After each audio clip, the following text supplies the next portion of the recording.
Ok,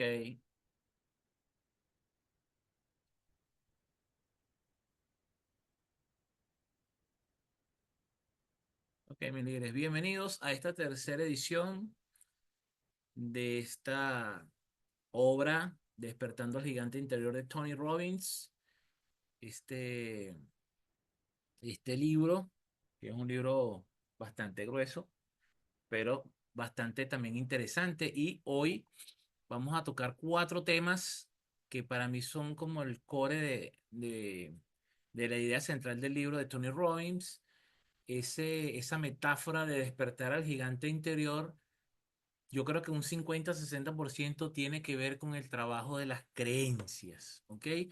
Y cómo el enfoque desde la programación neurolingüística podemos de alguna manera modificar esa percepción que tenemos sobre esas creencias que nos limitan. Número 7, vamos a ver cómo conseguir lo que se desea realmente. Número 8, las preguntas son la respuesta. Número 9, el vocabulario para el éxito definitivo. Y número 10, el poder de las metáforas. ¿Ok? Vamos primero, ¿cómo conseguir lo que realmente se desea? Aquí comenzamos ya con las preguntas de coaching, con las preguntas de programación neurolingüística. ¿Qué quieres realmente? Y es una pregunta que muchas personas dirán, oye, todo el mundo sabe lo que quiere. Pero hay un tema aquí con la expresión de nuestro mundo interno, el cómo verbalizamos nuestra experiencia interna.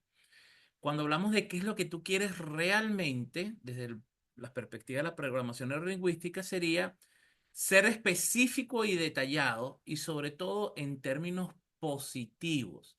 Sin darnos cuenta, mis líderes, el 75% de las personas usa un lenguaje negativo. Y cuando hablamos de un lenguaje negativo, no estamos refiriendo a que la persona sea pesimista per se, sino que de la teoría de la motivación existen básicamente dos teorías de motivación básicas. Una es la teoría de la motivación de acercarme hacia algo y hay otra teoría por contraste que es cómo me alejo de algo. Cuando mi teoría o cuando mi principio de motivación es acercarme hacia algo, ahí hay un movimiento, ahí hay un desplazamiento. Me estoy acercando hacia algo que yo quiero, por ende hago cosas que me hacen cambiar de estado, que me hacen cambiar de perspectiva y que me permiten lograr los objetivos. En cambio, cuando yo me voy por la otra teoría, que es alejarme de, lo que hago es prácticamente huir de un estado en el cual estoy que no quiero estar. Si lo vemos desde un punto de vista emocional, cuando nos motivamos hacia, lo que estamos haciendo es buscando el placer. Y cuando nos retiramos, es decir, cuando usamos la otra teoría de alejarme, lo que estoy es huyendo al dolor. ¿Ok? Y eso es importante tener claro cómo opera nuestro organismo, porque sabiendo cómo operamos nosotros, si básicamente lo que hago es alejarme de cosas que no quiero, me estoy perdiendo la otra mitad importantísima, que es tomar el control de mi vida y de mis decisiones para acercarme a lo que sí quiero. A veces las personas te dicen, no me quiero sentir así. Y tú le preguntas, ¿y cómo te quieres sentir? No sé, pero no me quiero sentir mal. ¿Y cómo te quieres sentir? Bueno, no quiero seguir sintiendo este agotamiento. ¿Y cómo quieres sentirte? No, es que no quiero seguir sintiendo esta agonía. Y siguen enfocando su lenguaje hacia lo que no quieren. Y a veces tú le explicas de manera muy sencilla cómo opera esto y sencillamente la persona o no entiende o se rehúsa. A veces hay personas que te dicen, no, Jimmy, es que si lo digo de otra manera es lo mismo. Si te pones a ver, básicamente me siento igual. Sí, pero en la medida que vamos transformando el lenguaje, también se van modificando nuestras creencias, ¿ok? Segundo, visualiza tus deseos como si ya los hubieses alcanzado. Y esto está muy de moda con el tema ahorita de la manifestación. Cuando nosotros planificamos o hacemos planes a futuro y hacemos nuestros planes de acción, una de las herramientas maravillosas de la PNL para las metas y los objetivos es lo que se llaman los objetivos bien formados. Cuando tú ves una meta a largo plazo y la ves en HD, por decirlo de alguna manera, tienes que hacer conciencia, ¿verdad? de que no solamente necesito saber a dónde quiero llegar. Por ejemplo, si nosotros decimos vamos a planificar este fin de semana irnos a la playa, pareciera simplemente decir nos vemos el sábado a las 8 de la mañana en tal punto y de ahí bajamos todo para La Guaira. Pareciera que el plan es bastante sencillo, pero cuando usted le añade esa visualización completa, es imaginar cómo va a ser el trayecto, cómo voy a ir oliendo el paisaje bajando a la playa, cuando empiece a oler el agua de mar, el calorcito de la playa, cuando empiece a sentir ese calorcito en la playa, cuando empiece a sentir la arena en mis pies, cuando empiece a sentir las olas que golpean mi cuerpo, ya le estamos poniendo unas herramientas adicionales que permiten, entre otras cosas, que la vamos a ver más adelante, pero una de las principales es que incrementa el deseo y la motivación por alcanzar el objetivo.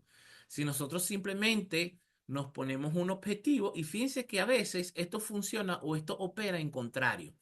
Si yo le digo a Luis, oye Luis, este fin de semana nos vamos para la playa, y Luis, oye Jimmy, mira que tengo muchas ganas de ir para la playa, pero cónchale, pensar nada más la cola, el calor, y yo no sé qué broma. Entonces empieza a crearse esa imagen, pero la empieza a crear en negativo.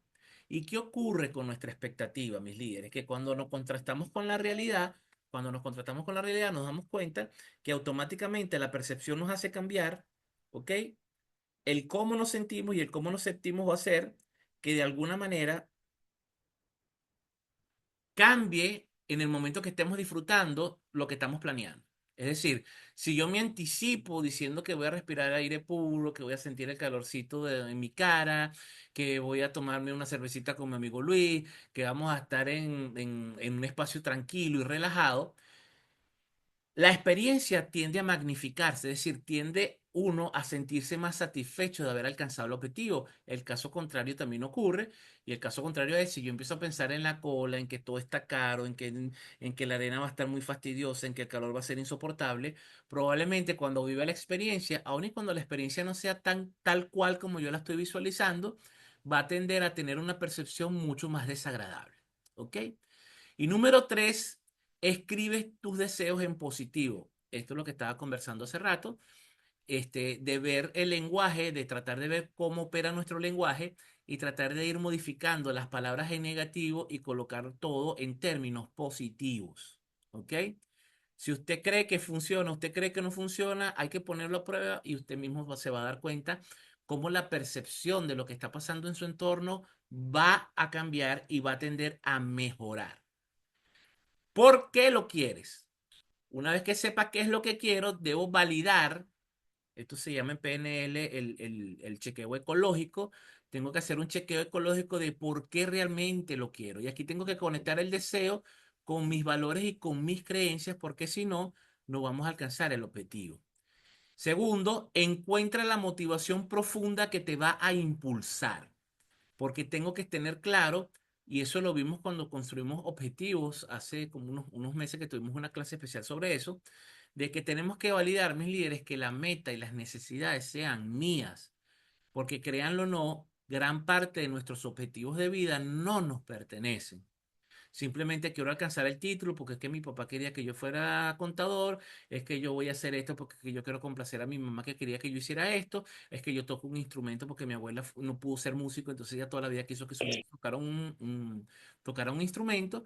Y si yo no hago esas validaciones, me voy a dar cuenta que por eso es que existen muchas personas que aunque parecen alcanzar muchos objetivos, parecen no estar satisfechos con su vida.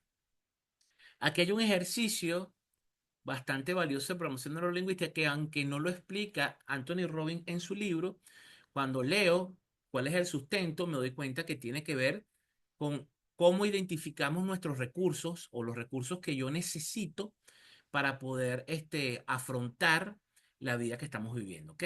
Este ejercicio se llama el círculo de excelencia. Y en este círculo de excelencia lo que se busca es hacer o identificar las habilidades, los conocimientos, las personas, las herramientas, el tiempo que necesito y las acciones que tengo que llevar a cabo para poder conseguir la vida que deseo. Y fíjense bien en cómo podríamos trabajar estos círculos, identifico cuáles son esos recursos. En este ejemplo que pongo aquí, es, oye, para ese objetivo en particular que deseo alcanzar, necesito tener paciencia porque es un objetivo a largo plazo, necesito tener más valentía, porque necesito más valentía porque voy a tener que asumir unos riesgos que nunca he asumido, luego voy a tener que ser puntual porque cuando el objetivo es muy largo, si empiezo a tener constantemente aplazamientos de las entregas, pues por supuesto se va a hacer eterno y voy a tener que exigirle mucho más a la paciencia. Y tercero y cuarto, voy a lo mejor necesitar mejorar mi comunicación. ¿Por qué? Porque como son objetivos a largo plazo, voy a necesitar muchísimo apoyo de personas y para yo poder tener ese apoyo de las personas, voy a tener que mejorar mi comunicación. Esto es un simple ejemplo. ¿Ok? ¿Cuáles son las emociones que afectan los recursos? Cuando hablamos de estos recursos identificados, cuando yo digo que cuáles son esas emociones, por supuesto van a haber emociones negativas y emociones positivas. Las negativas son las que me van a restar o me van a exigir más de esos recursos, mientras que los positivos lo que va a hacer es necesitar menos recursos y a su vez los recursos que necesito los voy a utilizar con un mayor nivel de maestría. ¿Cuáles son esas emociones que nos afectan y nos hacen necesitar más recursos? La tensión, la frustración, el enfado, la inseguridad, en algunas ocasiones la soledad y el aburrimiento. Y este último, mis líderes, hay que hacer un especial énfasis en el aburrimiento, porque esta era digital en la cual vivimos, que estamos con una sobredosis de dopamina, los márgenes de aburrimiento son a veces hasta insoportables para algunas generaciones. ¿Ok? Cuando nosotros de jóvenes, hablo de mi generación, cuando nosotros de jóvenes nos sentíamos aburridos, pues nos poníamos creativos, nos poníamos a inventar, inventábamos un juego, hacíamos algo o accionábamos para cortar ese estado de aburrimiento. Ahorita pareciera que hay generaciones que no saben cómo salir de ese aburrimiento y empiezan a tener más bien sensaciones un poco más patológicas, porque pareciera que ese aburrimiento o ese cese del aburrimiento tiene que venir de un factor externo, es decir, una película, algo que llame mi atención y me saque de ese estado, lo cual me imposibilita a mí poder generar recursos más valiosos que me hagan tener una vida un poco más en equilibrio. ¿Cuáles son los que afectan los recursos de manera positiva? Por supuesto, la felicidad, la sensación de alivio, el sentirme querido, el sentirme estimulado, el sentirme alegre, que alegría y felicidad no son lo mismo y sentirme completo y seguro. Todo lo contrario de la ansiedad es la seguridad. Muchos procesos ansiosos se dan en su base por un sentimiento de sentirme inseguro. Cuando yo empiezo a sentirme completo y empiezo a generarme seguridad, los procesos ansiosos comienzan a disminuir. Punto importante para esto, mis líderes, el enfoque, el poder de concentrarnos en las cosas que realmente son importantes. Y de las herramientas que más pueden garantizar el éxito, sin importar cuál sea tu concepto de éxito, es sin duda la capacidad de tener el enfoque adecuado. Saber lo que realmente debo hacer. El enfoque nos guía por el camino más corto hacia los objetivos que me he propuesto, ¿ok? El enfoque es lo que nos permite mantenernos alineados con esa visión. Obviamente primero tengo que tener la visión para poder alinearme. En el momento en que pierdo de vista esa visión o no logro terminar de cuajarla, no logro terminar de definirla, pierdo el rumbo. Y cuando pierdo el rumbo, simplemente me desenfoco.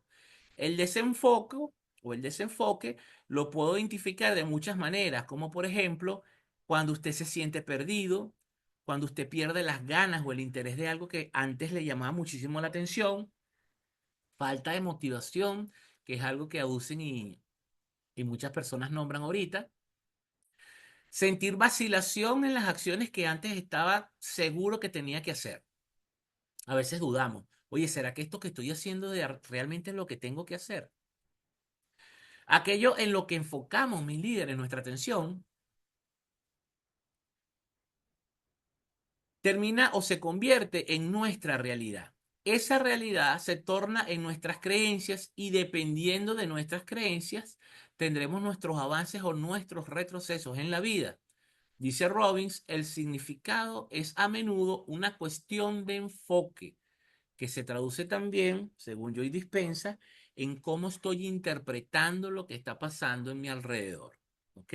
No existe tal cosa como la realidad, sino lo que existe es nuestra percepción de los hechos que están ocurriendo y eso es muy de estoicismo. ¿Ok?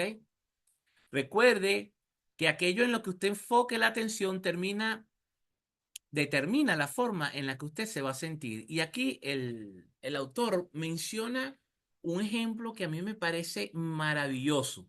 Si uno empieza en una pista, en un carro, a patinar y pierde el control, la tendencia siempre es mirar hacia la pared. Quiere decir que siempre vamos a observar hacia dónde vamos a chocar. Pero si continúa mirando en esa dirección, es allí exactamente donde usted va a terminar. El autor dice que él tuvo una experiencia con un piloto de Fórmula 1, en el cual el piloto de Fórmula 1 le decía que lo primero que ellos aprenden en colisiones controladas es que cuando perdemos el control del coche y el coche nos va a dirigir hacia una dirección, él pone el ejemplo de la pared, cuando tú ves que el carro va hacia la pared, automáticamente los pilotos ya tienen el instinto de voltear la cara hacia donde está la pista. Y en el momento en que tú observas hacia dónde tienes que ir, que es hacia la pista, pues el cuerpo hace lo propio y hace que el carro regrese a la pista. Pero si usted pierde ese enfoque y usted pierde el control del carro y usted ve que va derechito hacia una pared y usted no quita la mirada de la pared, ¿a dónde cree usted que termina? Pues termina en la pared. Y esto no solamente es algo que hacen mucho los pilotos de Fórmula 1, sino que también han hecho el estudio de muchos de los accidentes aparatosos que han ocurrido en la Fórmula 1 y en el 90% de los pilotos que se estrellaron validaron que efectivamente no pudieron quitar su enfoque de hacia dónde iban a chocar, mientras que otros que iban ya inminentemente a chocar y lograron recuperar el control, también dijeron efectivamente cuando vi que iba a chocar, vi hacia la vía, hacia donde tenía que ir el carro y sencillamente logré controlar el carro y volví a meterlo en la pista. Entonces, importante, mis líderes, agarremos esta metáfora que aplica no solamente para los carros, aplica para toda nuestra vida. Si yo tengo un problema y yo estoy enfocado en el problema, pues el problema que creen va a crecer y voy a ir derechito a poner el problema más grande. En cambio, si yo empiezo a buscar soluciones y trato de enfocar mi mente en la ruta de la solución y me olvido del problema como si el problema no existiera, el problema va a estar ahí, mis líderes, esperándolo. Lo que el problema necesita es nuestra atención. Si yo me enfoco en hacia dónde es que yo tengo que dirigir mis esfuerzos, pues hacia allá voy a terminar conduciendo el destino. Esto aplica para todo, mis líderes, para el ámbito laboral. Si yo veo que mi práctica profesional no está yendo por buen camino, si yo sigo enfocado en hacia dónde estoy llevando mi carrera profesional y no volteo a buscar algún referente o algo que me indique hacia dónde tengo que llevar mi carrera profesional, pues voy a seguir y voy a terminar estrellado en esa pared. ¿Ok? Entonces, enfoque, mis líderes. Tenemos que saber qué es lo que quiero en términos positivos y enfocar mi atención precisamente hacia donde quiero estar. ¿Ok? No es solo enfoque, no es solamente enfocarnos, mi líder, sino el cómo nos estamos enfocando. Es importante y es muy poderoso entender no solo dónde estamos enfocados, sino el cómo estamos enfocados en eso. Saber en lo que estoy enfocado y la manera sensorial en la cual estoy conectado me va a permitir saber la manera más sencilla de aumentar ese enfoque si considero que es positivo para mí o disminuirlo considerablemente si considero que no es positivo para mí. En nuestra experiencia del mundo, o nuestra experiencia del mundo está creada por la información acumulada mediante el uso de nuestros cinco sentidos. No obstante, cada uno de nosotros tiende a facilitar un mundo favorito y enfocarnos en eso que para nosotros es favorito. Y a veces eso que es favorito para nosotros no es positivo para nosotros. Hay personas que están estancadas en un estado que no les conviene porque es lo que conocen y les da miedo probar. Nuestras abuelas por ahí decían, es mejor malo conocido que bueno por conocer.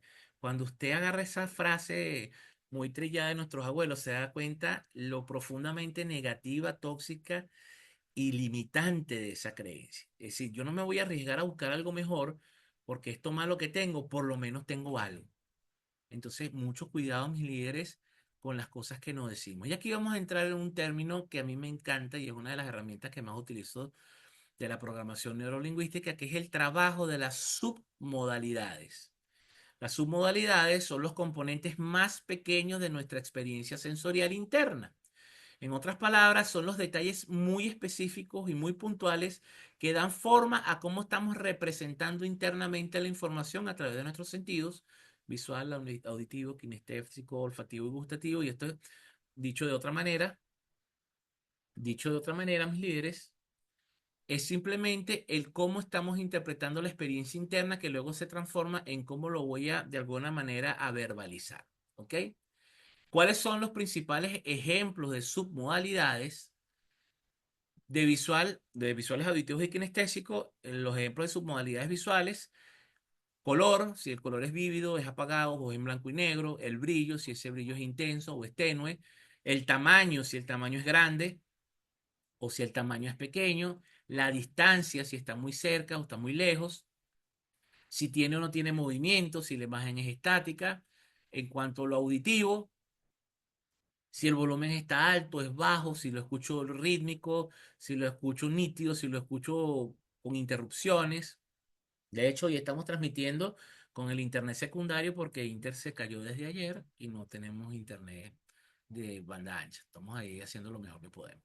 Kinestésica: temperatura, si hay calor o hace frío; textura, si es suave o es áspero. Esto es todo en términos de interpretación, mis líderes. Y cuando nosotros empecemos a entender estos conceptos de submodalidades y entendemos que la experiencia que nosotros estamos representando internamente, cuando la tratamos de verbalizar de alguna manera, usamos estas modalidades para poder describir lo que está pasando en nuestro mundo interno. Por eso es tan importante conocerlo.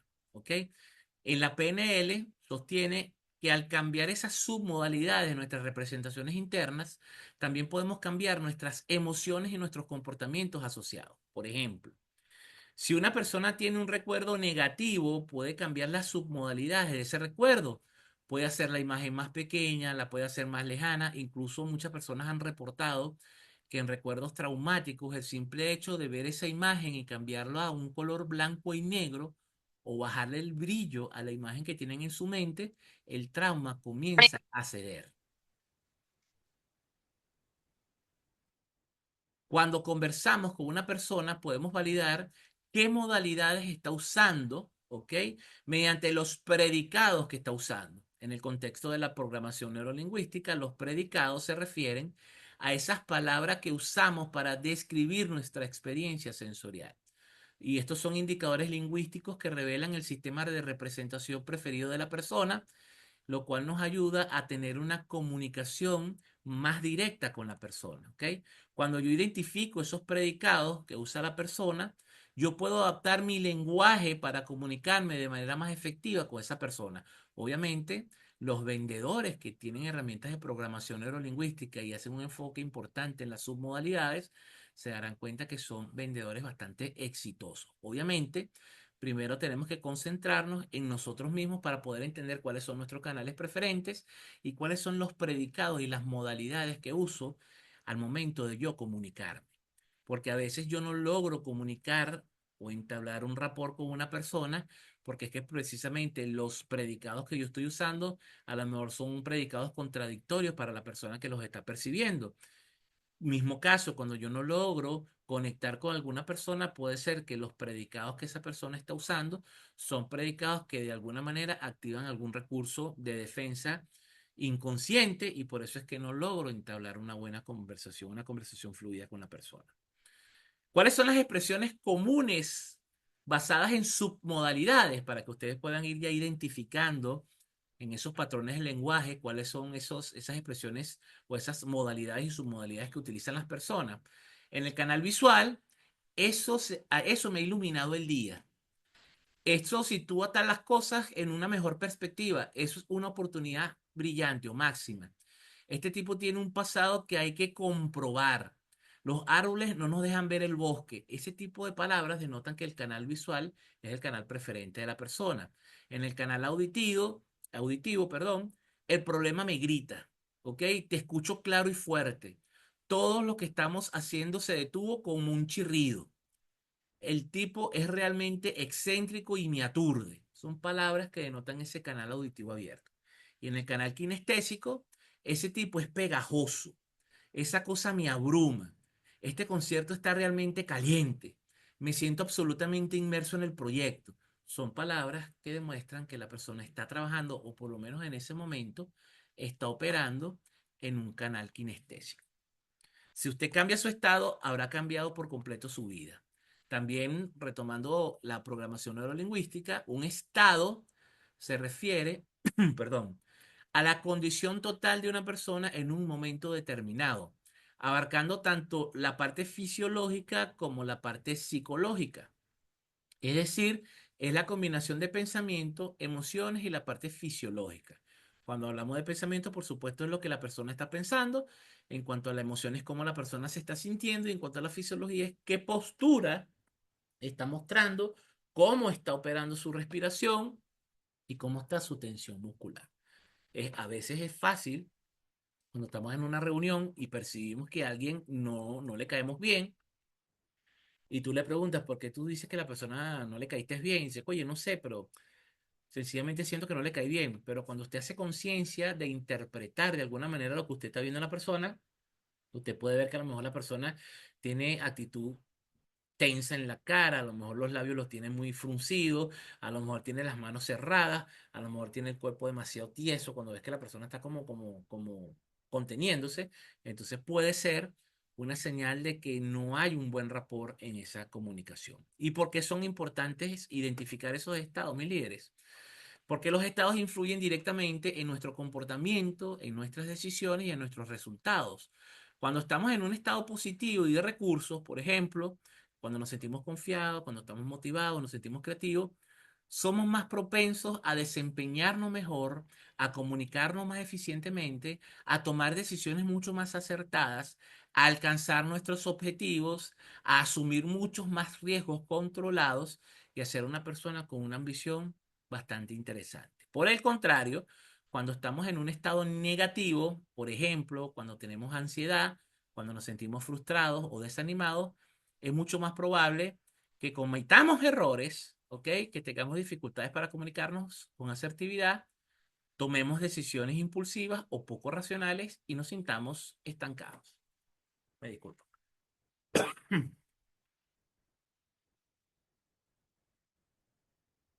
Ahora bien, mis líderes, ¿por qué es importante controlar los cambios de estado? Y ponemos controlar entre comillas, porque quizás controlar los cambios de estado no significa suprimir la emoción, sino tener la capacidad de elegir conscientemente el estado más útil y potenciador en el caso específico que estoy pasando en este momento.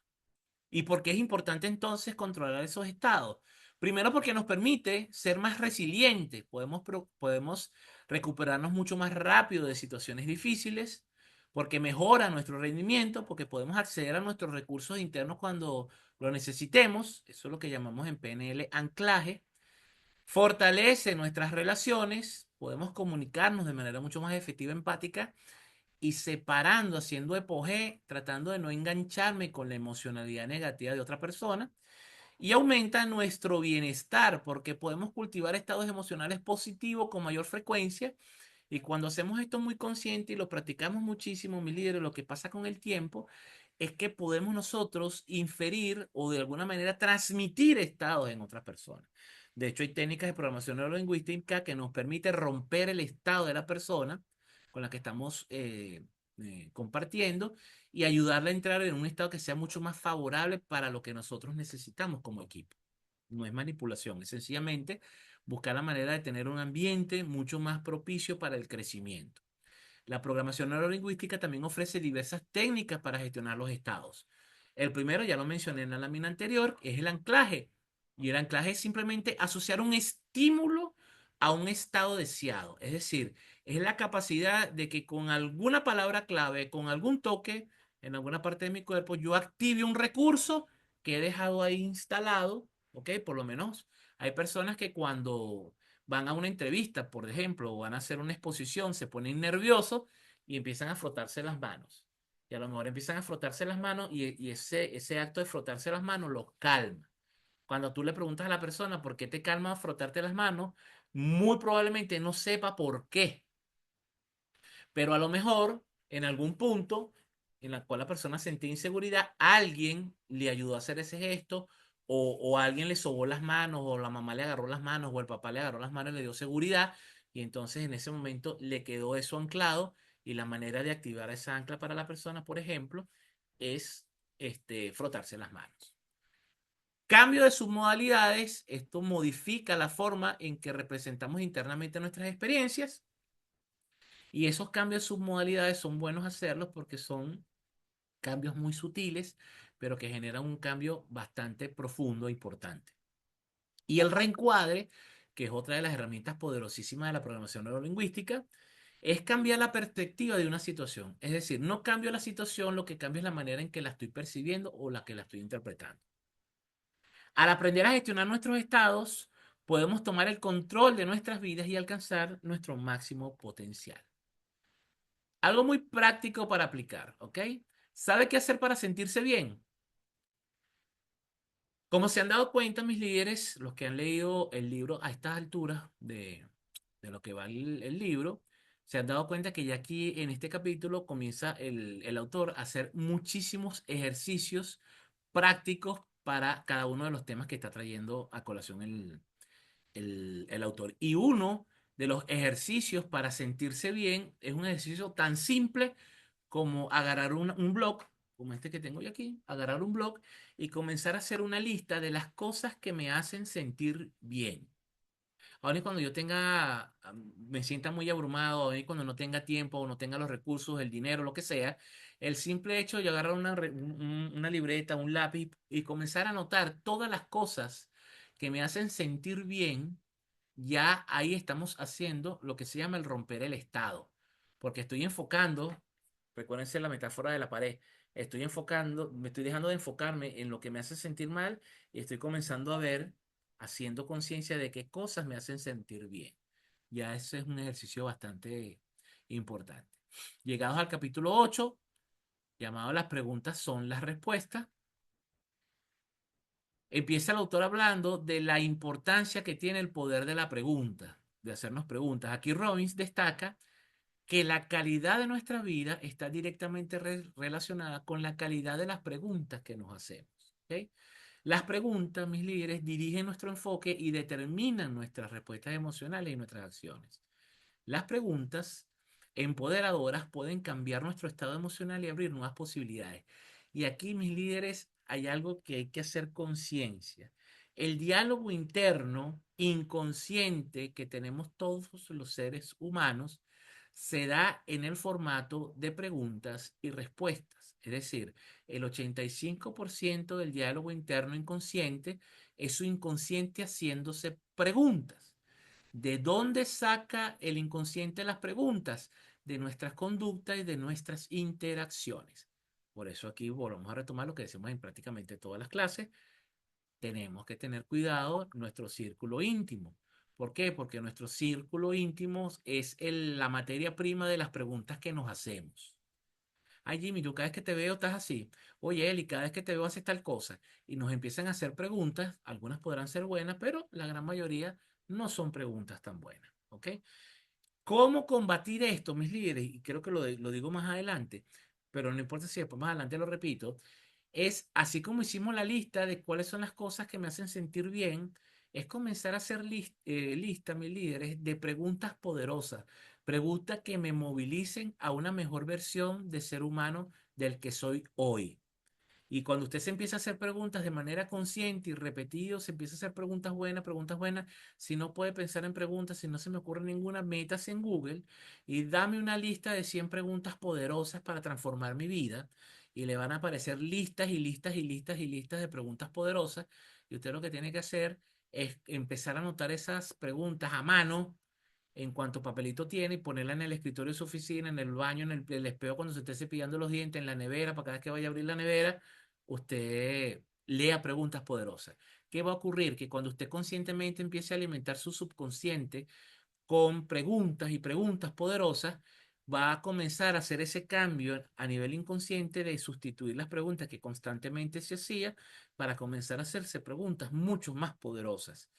Mis líderes, El que no quiera creer que no crea, pero el que quiera que por lo menos por curiosidad pase una semana leyéndose 25 preguntas poderosas al día.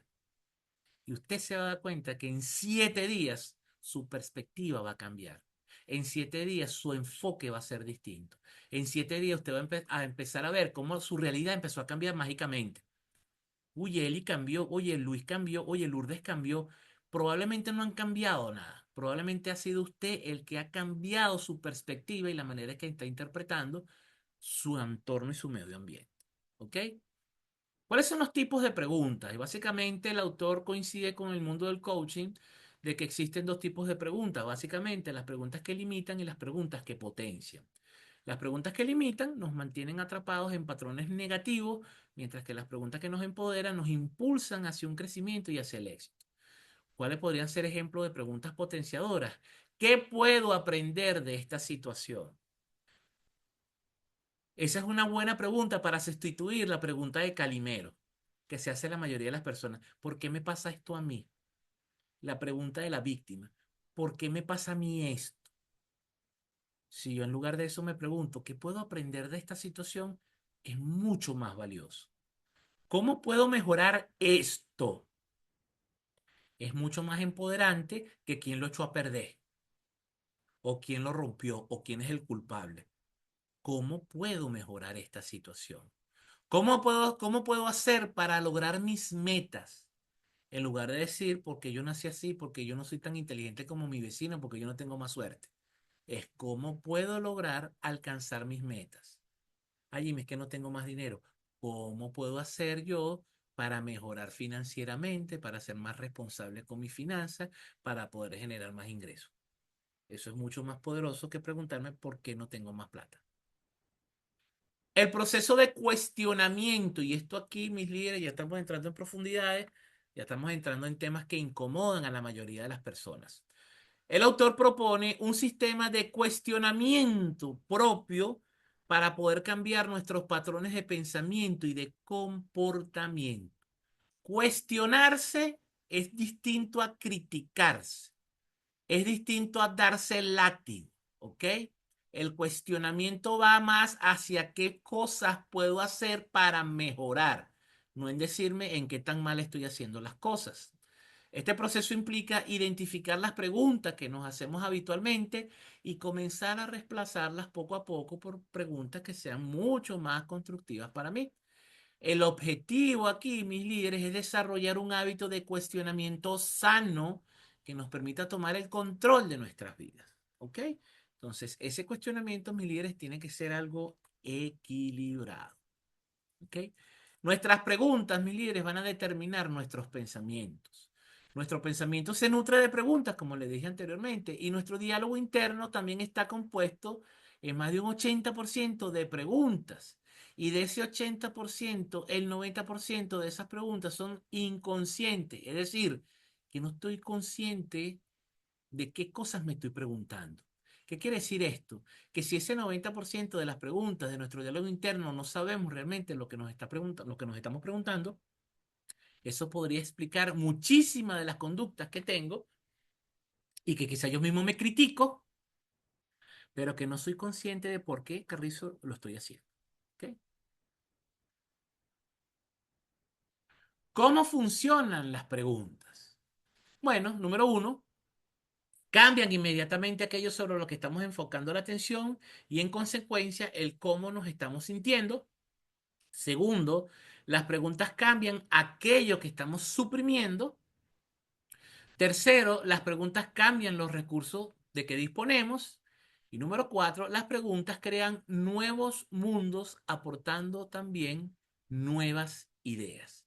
Y cada vez que nosotros aportamos nuevas ideas, mis líderes, empezamos a hacer nuestro mundo un mundo un poco más grande, nuestro mundo interno. ¿Ok? En cuanto a la aplicación práctica, de estos dos capítulos. El capítulo incluye ejercicios prácticos para que el lector pueda identificar sus propios patrones de cuestionamiento y poder desarrollar nuevas preguntas que lo potencien. Aquí también Robbins nos anima a utilizar el poder de las preguntas en todas las áreas de nuestra vida, no solamente en la profesional, sino en la personal, en las relaciones, en las finanzas y en nuestra propia salud. En el capítulo 9, hablando del vocabulario para el éxito definitivo, Robbins nos dice el poder del lenguaje. Robbins enfatiza que las palabras que usamos tienen un impacto profundo en nuestras emociones, en nuestras creencias e incluso en nuestras acciones. Nuestro vocabulario va a moldear nuestra realidad y determina cómo interpretamos el mundo que nos está rodeando. ¿Ok? Utilizar un lenguaje positivo y empoderador puede transformar nuestra experiencia de vida.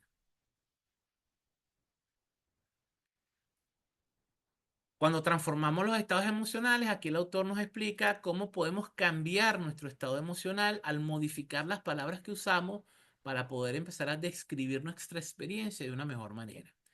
Reemplazar las palabras negativas y limitantes por otras positivas y potenciadoras puede generar un cambio significativo en nuestra perspectiva de vida. En cuanto a ese vocabulario del poder, en el capítulo, Anthony Robbins propone desarrollar un vocabulario de poder, así como vamos a hacer una lista, mis líderes, de preguntas poderosas, también sería un buen ejercicio empezar a buscar frases que nos empoderen. Las máximas son buenísimas para eso. Los refranes, pero los refranes que tengan un mensaje empoderador son, digamos que como mantras que nos podemos repetir constantemente y esto nos va a permitir expresar que se vea expresada en nuestras metas, deseos y las creencias de manera mucho más efectiva. Este vocabulario, mis líderes, incluyen palabras que evoquen emociones positivas, que inspiren acción y que refuercen nuestra confianza. Las palabras que seleccione consistentemente van a ir configurando su propio destino y la aplicación práctica de este apartado, el autor nos ofrece ejercicios prácticos para que el lector pueda identificar cuál es su vocabulario actual y comenzar a utilizar un lenguaje mucho más empoderador.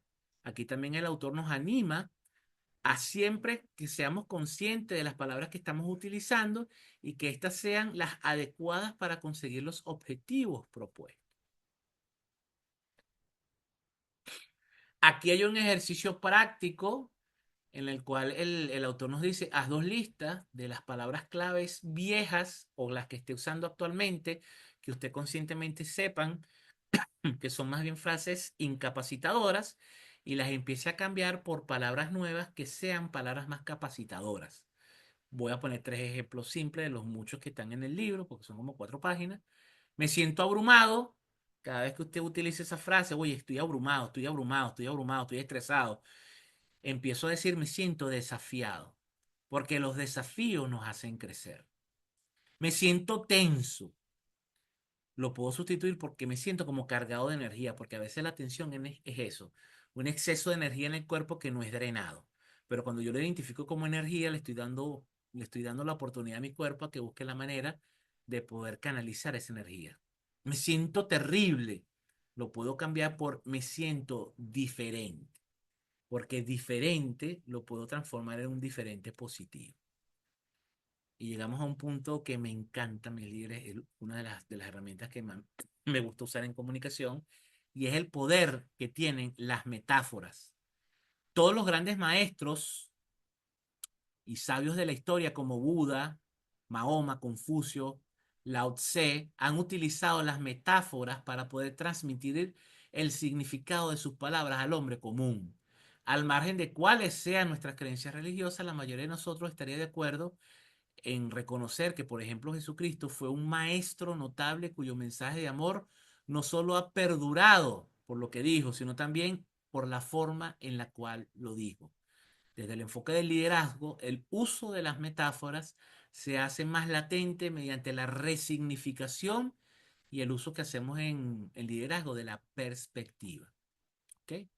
La naturaleza de las metáforas, aquí Robbins nos explica que las metáforas son herramientas poderosas para dar sentido a nuestra experiencia y moldear nuestra realidad a algo que sea mucho más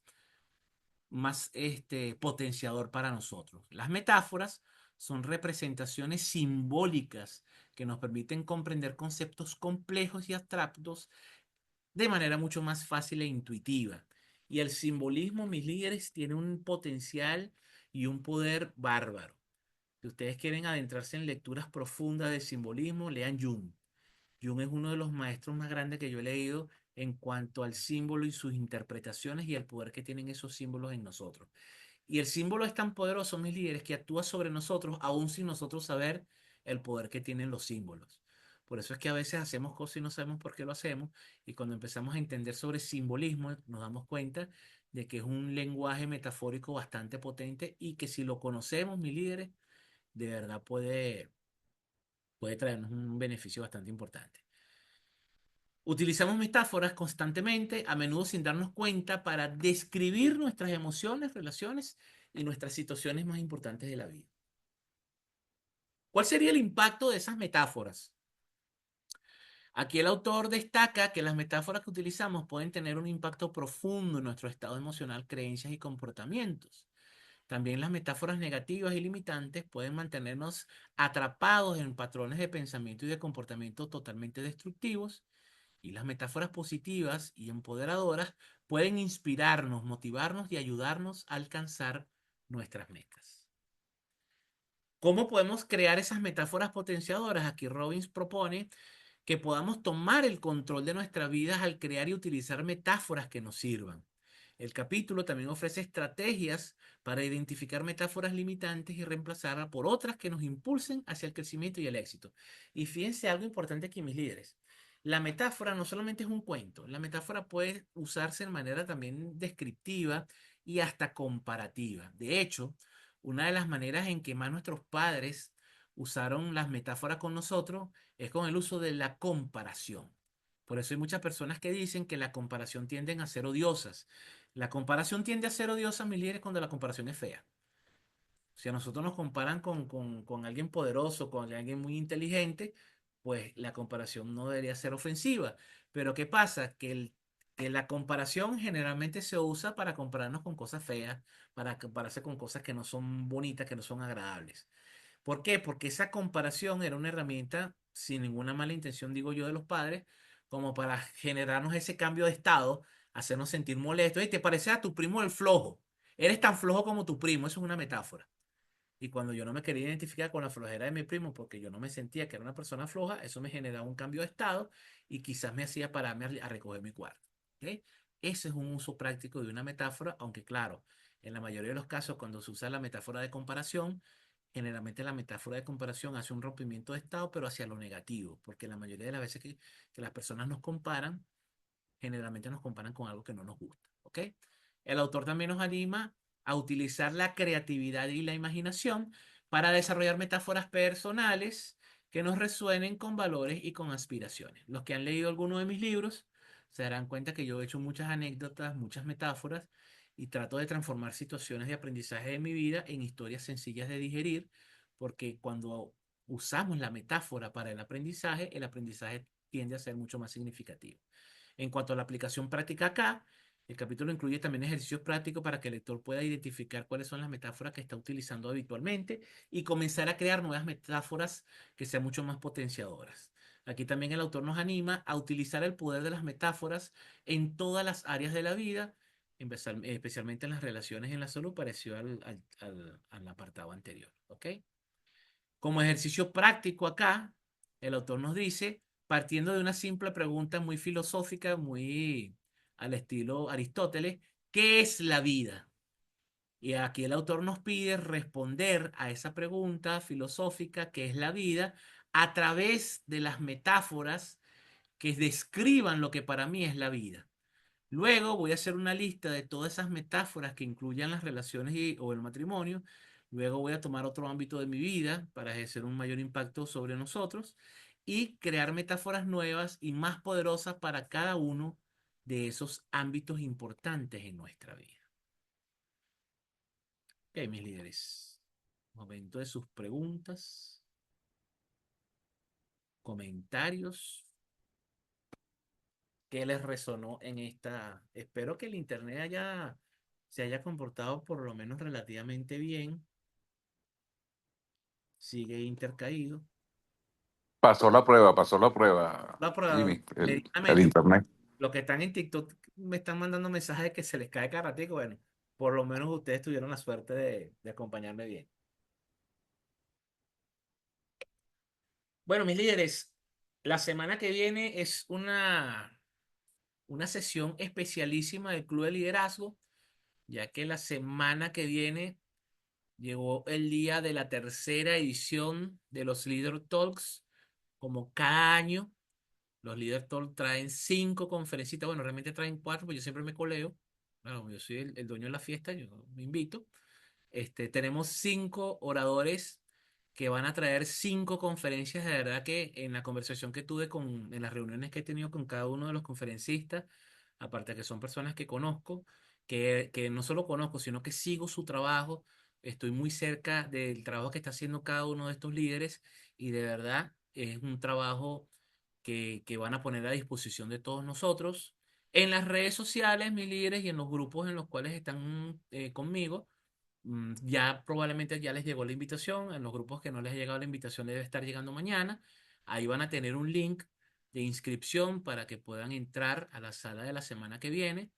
Y por supuesto totalmente gratuito esta tercera edición. Y van a ser 5 conferencias de verdad, mis líderes, que no tienen desperdicio.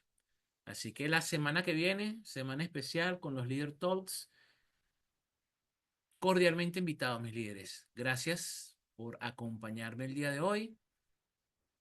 Feliz noche, mis líderes. Vamos a descansar y nos vemos la semana que viene con los 5 líderes que nos van a acompañar en los Leader Talks. Feliz noche. Chao. Chao, gracias. Dale, gracias.